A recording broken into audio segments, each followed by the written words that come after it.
क्या बीजेपी की सरकार रहते हुए हिंदू गाली खाता रहेगा? अभी सोचा समझा वोट बैंक का उद्योग बन चुका है। ये नेता नहीं तय कर पाए, ये नीति को भी तय नहीं कर पाए, परंतु हाँ, हिंदू विरोध का एक लंबा चरित्र है कांग्रेस का।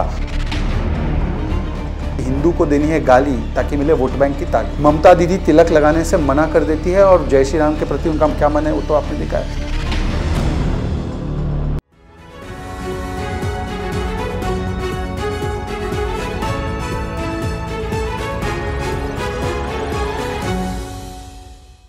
नमस्कार, कैपिटल टीवी में आपका स्वागत है। हिंदू धर्म के ऊपर ऐसा लग रहा है कोई प्रहार होने जा रहा है। ये डॉटेड अलायंस जो अभी बनी है उसकी दो बड़ी पार्टियां, दो सबसे बड़ी पार्टियां और उसके दो सबसे बड़े युवराज, कांग्रेस पार्टी के अध्यक्ष के बेटे और जो सेकंड नंबर की पार्टी है डीएमके, उसके स्टालिन के बेटे उदयनिधि स्टालिन, इन दोनों ने ये तय कर लिया है कि हिंदू धर्म को, सनातन को वो गालियां देंगे। कोई कहता है एड्स है, कोई कहता है ये वायरस है, कोई कहता है कि नहीं ये तो कोड़ है। हिंदू समाज थोड़ी देर के लिए गुस्सा तो जरूर होता है लेकिन फिर भूल जाता है। लेकिन ये मसला सामाजिक से ज्यादा राजनीतिक है। वो इसलिए क्योंकि चुनाव भी होने वाले हैं, गठबंधन भी बनने वाला है और ये लोग उसके अग्रणी लीडर्स हैं। कांग्रेस पार्टी ने अभी तक प्रियंक खड़गे को कंडेम नहीं किया और ना ही स्टालिन के बेटे को कंडेम किया है। वो उल्टी पुल्टी बातें तो कर रहे हैं इधर उधर भटकाने की, लेकिन क्रक्स जो है ये कोई नहीं कह रहा कि इन लोगों ने जो बातचीत की है वो बदजुबानी है, वो गलत है, कंडेम करने लायक है। लेकिन ये मुद्दा राजनीतिक कैसे ये बन चुका है, इसको जानने और समझने के लिए हमारे साथ फिर से पूनावाला साहब हैं, भारतीय जनता पार्टी के प्रखर प्रवक्ता। आपका बहुत बहुत स्वागत है। धन्यवाद। आप ये बताइए कि ये क्या बीजेपी की सरकार रहते हुए हिंदू गाली खाता रहेगा? देखिए, ऐसा है, पहले तो आपको समझना होगा कि ये सहयोग नहीं, ये प्रयोग भी नहीं, अब ये सोचा समझा वोट बैंक का उद्योग बन चुका है। मुंबई की मीटिंग के बाद, इंडी गठबंधन की मीटिंग के बाद एक तय किया गया, हालांकि ये लोगों तय नहीं कर पाए, ये नेता नहीं तय कर पाए, ये नीति को भी तय नहीं कर पाए, परंतु हाँ, एक कंसेंसस दिल्ली में G20 का बन रहा था, ग्लोबल कंसेंसस, और एक कंसेंसस इनके यहाँ बन गया कि हिंदू को देनी है गाली ताकि मिले वोट बैंक की ताली, हिंदू की आस्था पर करो चोट ताकि मिले वोट बैंक का वोट। ये इस प्रकार से तय किया गया कि उदयनिधि स्टालिन 24 घंटे के बाद बोलते हैं सनातन समाप्त करना है। मान्यवर, केवल उन्होंने गाली या बदजुबानी नहीं की, सनातन को इरेडिकेट करना, नस्तनाबूद करना, मतलब सनातन को कैसे नस्तनाबूद किया जाएगा। औरंगजेब ने और गजनी ने एक आपको उदाहरण दिया है, मंदिर तोड़ो, जिजिया लगाओ, तलवार की नोक पर धर्मांतरण करो, मार दो, काट दो, गला काटो, सर तन से जुदा करो। ये एक मॉडल है सनातन समाप्ति का। उसके बाद उनके बयानों को पुष्टि करते हुए प्रियंक खड़गे बोलते हैं कि देखिए नहीं, ये तो सही है, तुलना बीमारी के साथ की जाए। इसके बाद आप देखिए, जी परमेश्वर कर्नाटका के नेता है, वो कहते हैं हिंदू का जन्म कहाँ से हो, हिंदू धर्म का। अब अपने आप को जनेऊधारी हिंदू पार्टी बताते हैं। राहुल गांधी बोलते हैं मैंने उपनिषद पढ़ी है, पता नहीं कौन सी। फिर डी राजा आ गए, उसके बाद डी राजा भी आ गए। उसके बाद आप देखिए वो सिलसिला थमा नहीं है। आप नोट कीजिए, IUML जो इनकी एक इंडिया अलायंस की साथी है, हिंदुओं को चुनौती देती है कासरगोड में। ममता दीदी तिलक लगाने से मना कर देती है और जय श्री राम के प्रति उनका क्या मन है वो तो आपने देखा है।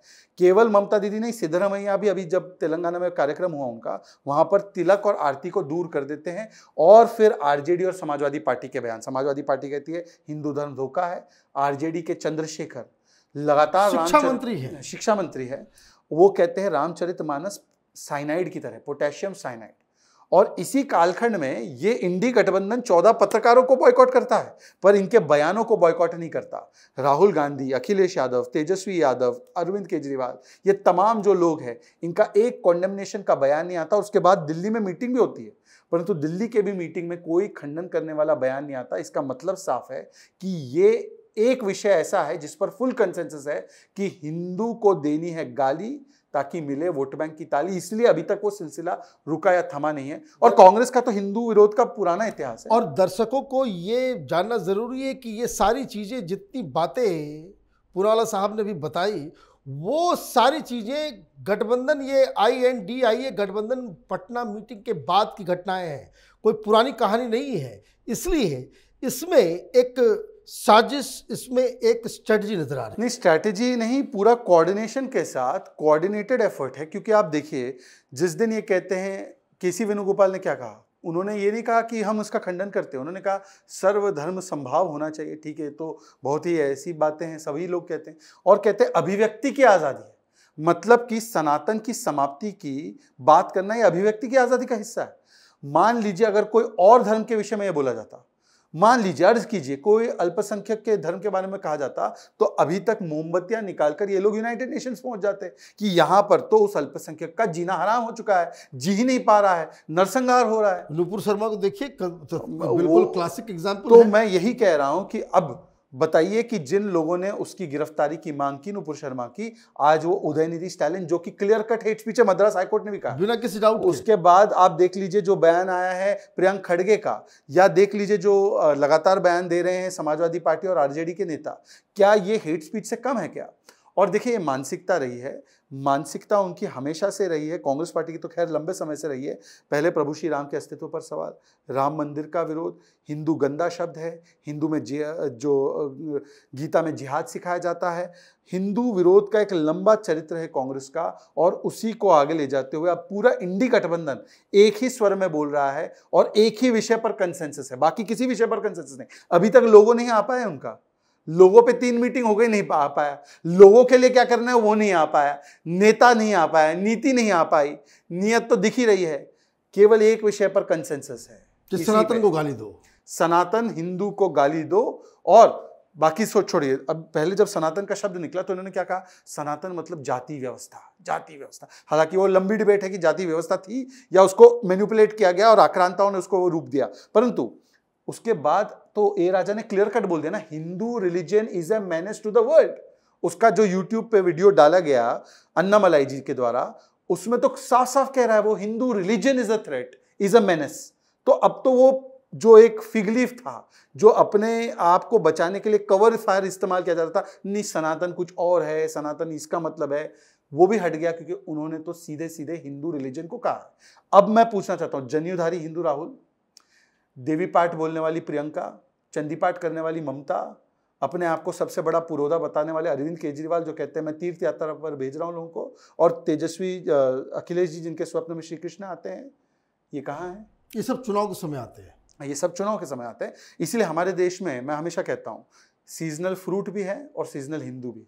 ये सीजनल हिंदू है। और देखिए, हैरानी की बात है, मैं तो ऐसे धर्म से मुस्लिम हूँ, इस्लाम फॉलो करता हूँ, एक भारतीय मुसलमान बार बार चीख चीख कर कह रहा है कि ये गलत हो रहा है, परंतु ये जो अपने आप को सबसे बड़े ठेकेदार बताते हैं, बोलते हैं मैंने गीता पढ़ी है, उपनिषद पढ़ी। एक बार मैं चाहता हूँ मनीष जी, आप ये काम कीजिए, राहुल जी को न्योता दीजिए और आप उनको बोलिए जो भी उपनिषद उन्होंने पढ़ी है, आप उनको पिक मत करिए, आप ही उनको बोलिए कि जो भी आपने पढ़ी है, इंग्लिश में पढ़ी है, संस्कृत में पढ़ी है, जो भी भाषा में पढ़ी है, वो उस पर आकर चर्चा कर ले। राहुल गांधी तो देश में ही नहीं रहते हैं, वो विदेश यात्रा ज़्यादा करते हैं। हाँ, वो उनका मन वहाँ पे लगता है। उनके मन में हमेशा से विदेश में जाकर भारत के संस्थाओं के खिलाफ बोलना, भारत की संस्कृति सेंगोल से लेकर दंडवत प्रणाम का मजाक उड़ाना, वो करना, भारत की संस्थाओं पर सवाल उठाना, भारत की सेना पर सवाल उठाना, भारत की जनता को भी नहीं बख्शते अब, और भारत शब्द से भी उनको कितनी आपत्ति हो रही है। बताइए कि भारत माता की जय का विरोध करना है, ये अनुशासनहीनता, ये उनकी नेता आराधना मिश्रा कहती है। वो प्रमोद तिवारी की बेटी है जो राजस्थान में जाकर ये कहती है कि भारत माता की जय कहना ये हमारी पार्टी की अनुशासनहीनता होगी। तो ये बताइए मुझे कि राहुल गांधी ये जो विदेश में जाते हैं, तो क्या उनके ऊपर या क्या इस देश में सरकार सारे लोगों को ये अलाउ कर चुकी है कि जिसको जो मनाए वो गालियां दे, जो मनाए वो बोले, और बाकी हिंदू समाज जो है सब सुनता रहे? देखिए, मुझे लगता है कि यहाँ पर सरकार का कोई विषय नहीं आता, कोई भी व्यक्ति आज़ाद है कि उसको बाहर जाना है। हाँ, पर अपने आप पर भी एक जिम्मेदारी होती है कि यदि आप एक सांसद है, यदि आप अपने आप को इस देश का नेता मानते हैं, तो आप विदेशी धरती पर जाकर भारत के हितों के खिलाफ बोलते। मैं आपको उदाहरण देता हूँ, जिस समय पर भारत G20 कर रहा था, उस समय पर वो ब्रसल्स में थे, पता नहीं ब्रसल्स में कहाँ से वो कौन उनको सुन रहा था, और ब्रसल्स में जाकर वो चीन की तरफदारी कर रहे थे, कह रहे थे उनका one belt one road initiative बहुत अच्छा है, और भारत के पास कुछ नहीं है। उसी समय पर Bharat Indo European Union Middle East economic corridor sign कर रहा था, और ऐसा प्रभाव है उसका कि उनके ननिहाल की प्रधानमंत्री मतलब कि मेलोनी जी जो ओबीओआर में थी, उन्होंने ओबीओआर को त्यागा। पूरी दुनिया में फेल हो रहा है, सिर्फ राहुल गांधी को सक्सेस नजर आ रहा है। राहुल गांधी, नॉर्थ कोरिया और पाकिस्तान, ये तीन ही लोग हैं जिनको चाइना में गुण नजर आते हैं। राहुल गांधी का तो मैं समझ सकता हूँ, चाइना के साथ धंधा, एमओयू का फंदा, इसीलिए उनको लगता है ठीक उनका प्रोपेगेंडा। लेकिन मुझे लग रहा है कि ये जो लगातार सनातन के खिलाफ जो बात कही जा रही है, सारा कुछ हुआ जा रहा है, लोग ये एक्सपेक्ट कर रहे हैं कि इस तरह के जो बाचाल लोग हैं, जिस तरह की भाषा का इस्तेमाल कर रहे हैं, इनके ऊपर कुछ ना कुछ कार्रवाई जरूर होनी चाहिए। देखिए, इसमें तीन तरह की कार्रवाई है और तीनों कार्रवाई होगी। एक तो कानूनी कार्रवाई है इन सारे जो बयानों के ऊपर, उत्तर प्रदेश से लेकर देश के अलग अलग हिस्सों में, क्योंकि इसमें कोई बार नहीं होता कि कहाँ पे आप एफआईआर कर सकते हैं। राइट। तो एफआईआर की प्रक्रिया होगी, वो तो कानूनी लड़ाई है। दूसरी लड़ाई ये है कि हम लोग जाकर जनता के बीच में बताएं और लोगों को जागरूक करें कि एक तरफ तो आप कहते हैं कि अल्पसंख्यकों का पहला अधिकार है संसाधनों पर, और दूसरी तरफ जो इस देश का 80% समाज है, 80-82% समाज है, उसको आप नस्तनाबूद करने की बात कर रहे हैं। तो ये एक पॉलिटिकल बैटल है जिसको हम लोग लड़ रहे हैं, और हम लोग हर जगह जाकर बताएंगे कि देखिए ये लोग कहते हैं क्या और करते हैं क्या। ये सेकुलरिज्म मतलब हिंदू को गाली देना। और तीसरी बात मैं आपसे ये कहूँगा ज़रूर कि आज ये लड़ाई है हम सभी लोगों को अपनी संस्कृति बचाने की। ये लड़ाई अब क्यों और प्रखर हो रही है? जब हम गुलामी के चिन्हों को एक के बाद एक नष्ट करते हुए भारत के चिन्हों का एक प्रकार से प्रकटीकरण कर रहे हैं, चाहे औरंगजेब रोड को एपीजे अब्दुल कलाम करना हो, राजपथ को कर्तव्य पथ करना हो, जब नेवी के फ्लैग से जॉर्ज के क्रॉस को हटाकर शिवाजी, छत्रपति शिवाजी महाराज के छाप को डालना हो, मुगल गार्डन को अमृत उद्यान करना हो, तभी ये बात क्यों आ रही है? ये इसलिए आ रही है क्योंकि यहाँ पर एक ऐसे लोग भी हैं जो जब सनातन की वाहवाही होती है, भारत की संस्कृति की वाहवाही होती है, उस पर हमला करते हैं। और आप नोटिस कीजिए एक बात को, ये कब हमला हुआ? 3-4 फैक्ट बोलना चाहता हूँ। ऋषि सुनक, उस देश का प्रधानमंत्री जिसने 200 साल हम पर गुलामी की, वो वहां पर भी ब्रिटेन में खड़े होकर कहता है बापू के, मोरारजी बापू के समागम में कि बापू मैं तो हिंदू हूं, जय सिया राम। भारत आता है, पहला स्टेटमेंट देता है कि मैं अक्षरधाम मंदिर जाऊंगा। सनातन की इतनी वाहवाही।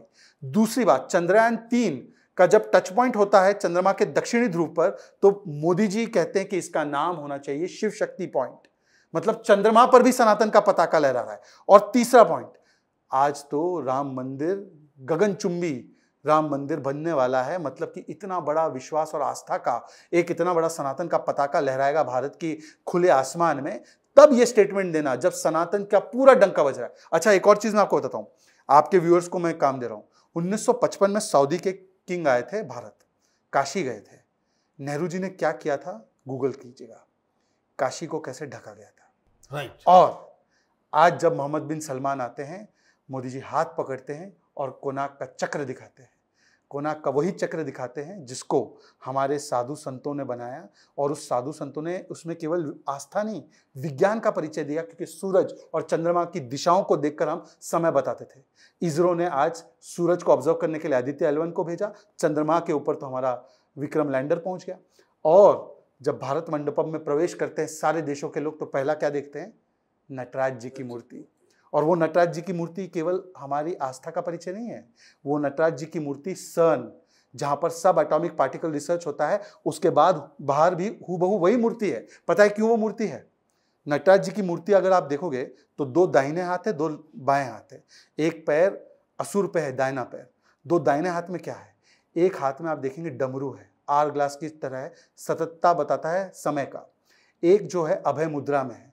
लेफ्ट में जो हाथ है उसमें अग्नि है, अग्नि क्रिएशन और डिस्ट्रक्शन को दर्शाती है। और एक लेफ्ट का हाथ जो है नीचे की तरफ एनलाइटनमेंट का प्रतीक है। और रिंग ऑफ फायर है शिव जी की, नटराज जी की मूर्ति के इर्द गिर्द, वो यूनिवर्स को सिंबलाइज करता है, कांस्टेंट क्रिएशन एंड डिस्ट्रक्शन। ये आइंस्टाइन की थियरी से और बाकी थियरी से सॉल्व हो चुका है। ये पर सबसे पहले हजारों वर्ष पहले हमने दिया देश को, दुनिया को। ये दिखाने के लिए मोदी जी ने नटराज का, नालंदा का, कोणार्क का ये दर्शन कराते हो। और ये दिक्कत है विपक्षियों को कि क्यों ये सब दिखाया जा रहा है। भारत की सनातन का सबसे स्वर्णिम काल है। आज अयोध्या जी ले लो, काशी ले लो, उज्जैन ले लो, हर जगह जिन केंद्रों को सेकुलरिज्म की राजनीति में काल कोठड़ी बनाकर अंधेरे में रखा गया था, आज वो प्रकाश में होकर जगमगा रहे हैं और दुनिया को आगे का रास्ता प्रशस्त कर रहे हैं।